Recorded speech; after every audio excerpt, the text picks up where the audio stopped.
Hey guys, let's talk about reactivity for a little bit.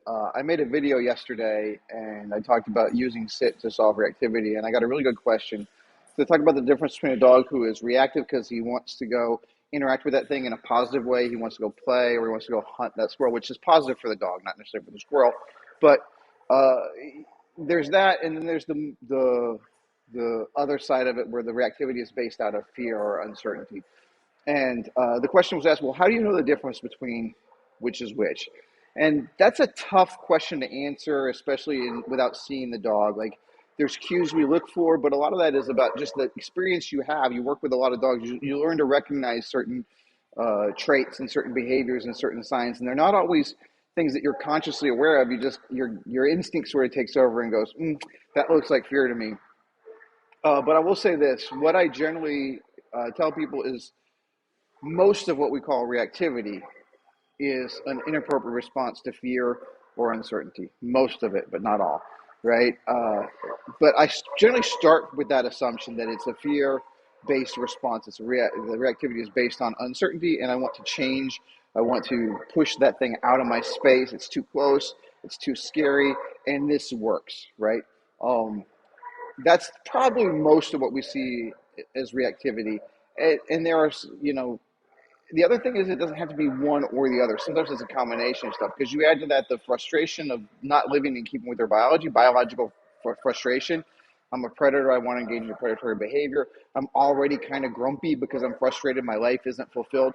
And that can also push the dog over the edge. So even though the discomfort of uncertainty is there, maybe if the dog was more biologically fulfilled, it wouldn't be too much for him to handle, but because he's already frustrated, he's got a shorter fuse, a shorter temper, and it's easier for him to have that response. So again, it always comes down to we want to make sure the dog is living and keeping with his biology as much as we can create with him, for him, through lifestyle changes and things like that, right?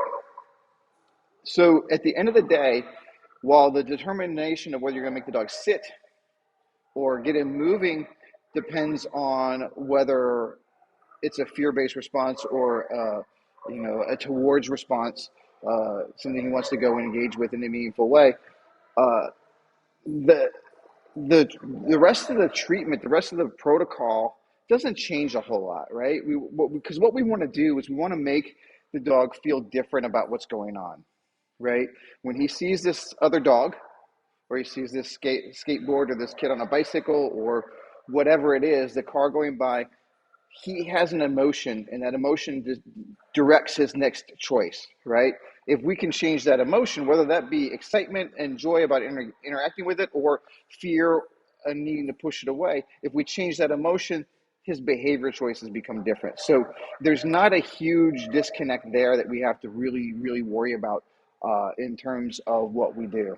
All right. So what I would say is if you don't know, if you're not sure, start working on the changing of the emotional response.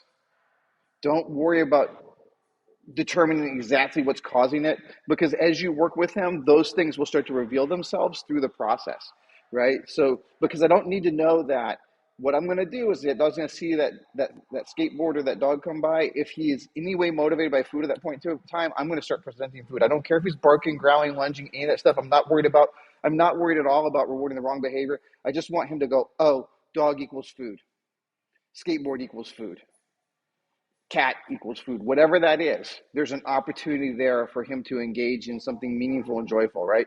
So just that's where I start.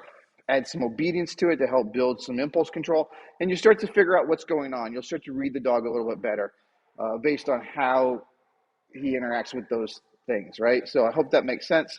It's a short video, but I hope that makes sense. We'll see you next time. Thanks for watching.